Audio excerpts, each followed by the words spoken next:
Hey everybody, it's Ryan from WrestleWatch here. On the Pinning Predicaments channel, I'll be giving my thoughts about the world of pro wrestling outside of free agency talk. So, you know, what people normally talk about with pro wrestling. It's always an interesting time of year seeing the gear up for the big shows and how they're shaping up. After the Royal Rumble, of course, we usually see a crystallization of where the top of the WWE card is heading into WrestleMania. And now with 4 months until AEW All In, I thought that it was a decent enough time to start looking at where things seem to be heading for the AEW Men's World Title match at that show.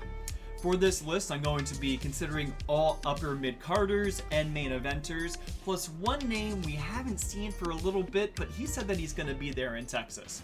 So let's start with the people who will definitely not be in the world title match at All In, and that is namely the current Continental Champion Kazuchika Okada and the newly crowned International Champion Kenny Omega. I think that this is a no-brainer. We're on a collision course for Omega Okada 5.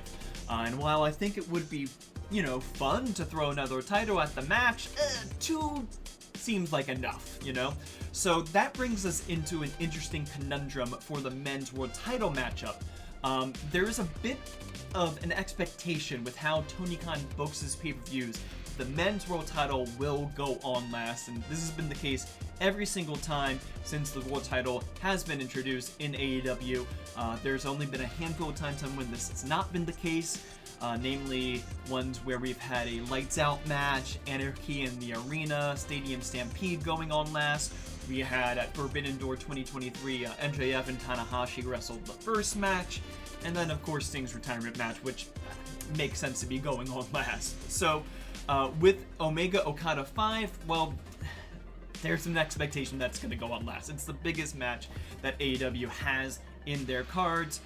So for the men's world title to go in the closing spot, whoever is paired up together really has to be a next level pairing. So let's keep that in mind as we move along in this list. Next up, we're going to look at the people who will likely not be in this match. This group includes folks who I think might not be at the main event level for All In particular yet, like Daniel Garcia, Kyle Fletcher, and Ricochet. Those who I think could maybe get in the match, but I think it's not going to get them over that Omega Okada hump to get that to be the main event of the show. So that's going to be Christian, Cope, Claudio Castagnoli, Orange Cassidy, and Samoa Joe.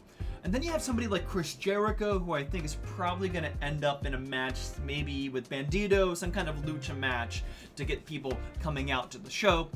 And we have Bryan Danielson, the name that I kind of alluded to earlier as somebody that said that he was expecting to be at All In Texas. Whether he wrestles or not, I think he's going to wrestle. But I don't think that he is going to be necessarily in the men's title match. So I think that everybody in this group will have something to do on the card, just won't be in the men's world title match. Next up, we have people that I probably don't think are going to be in the match. These are people that I think have a better shot today with where their stories are at, but I think that they're going to be doing something other than the world title.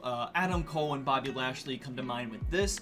They are 2 people who I think will probably have other championships at this point. I think Adam Cole might be your TNT champion and Bobby Lashley might still be holding on to the tag titles.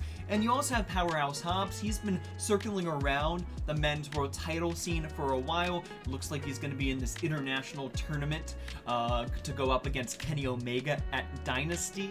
So he's been circling around the upper mid-card, but I just don't think that he's going to be necessarily there by the time of All In. Maybe they'll, pump him up through the Owen, though. So these next 2 are 50-50 ones in my book. You got Konosuke Takeshita and MJF. These are 2 of AEW's biggest names and best performers. Takeshita is kind of in the conversation for Wrestler of the Year so far. I don't think that he is yet at a probably kind of tier of getting into this main event slot, just because he hasn't really said that he's going after the world title. Of course, he just lost the international title, so he hasn't had much time to say I'm going for anything in particular just yet. And MJF, he has been going through this story about wanting to regain the Triple B for a beat now. He had his feud with Hangman, which seems like it's not going to end just yet. And that was partially about both of them being world title players. but he just lost to Hangman. So maybe he's not there yet to get built up for the All In main event slot. And he's already headlined All In to begin with as well, so maybe they want to go with somebody else this year. I think that with MJF, that the most likely thing is that his feud with Hangman is going to continue and finish at All In.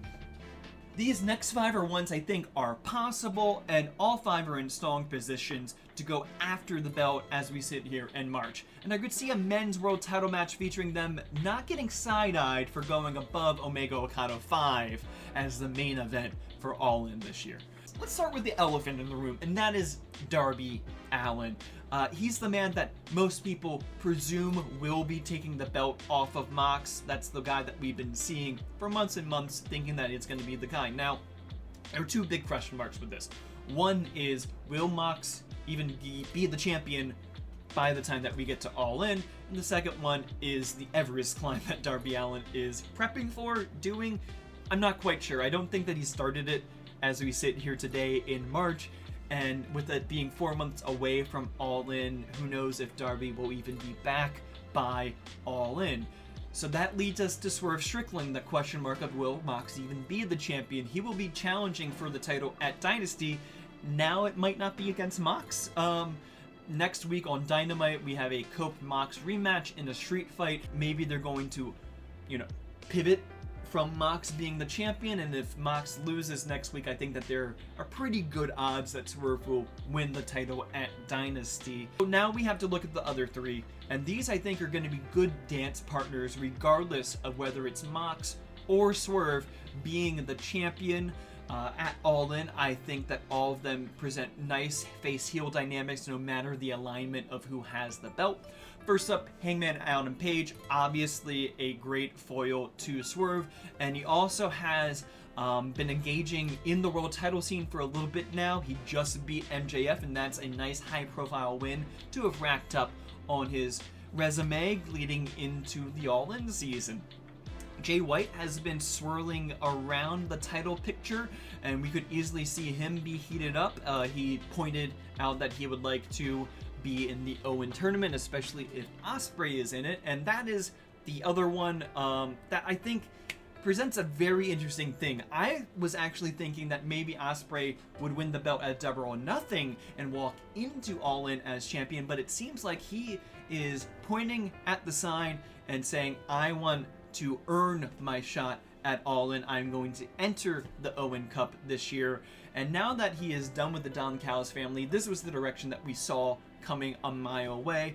So if they're pivoting from the Darby beats Mox direction, either a Swerve or Ospreay are perfectly set up today to either take the belt off Mox before All In or be the other half of the dance. And now that leaves just one person left on a tier all of his own. It's Jon Moxley, the current world champion, the current holder of the briefcase, not the belt.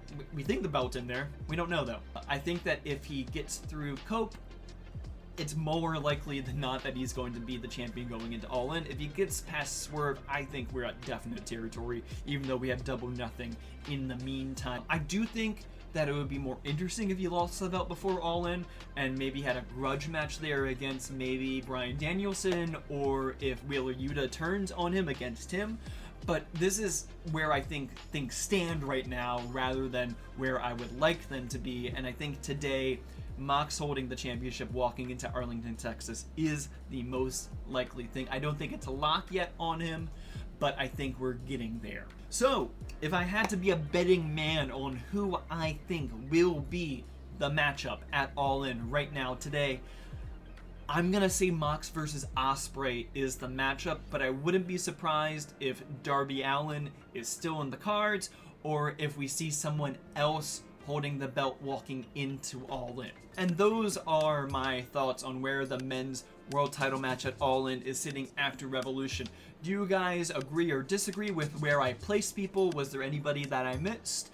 Who do you think is the most likely pairing for that match? Let me know in the comments below. If you haven't already subscribed to this channel or the main Wrestle Watch one, please consider doing so. Until then, this has been another Pinning Predicament.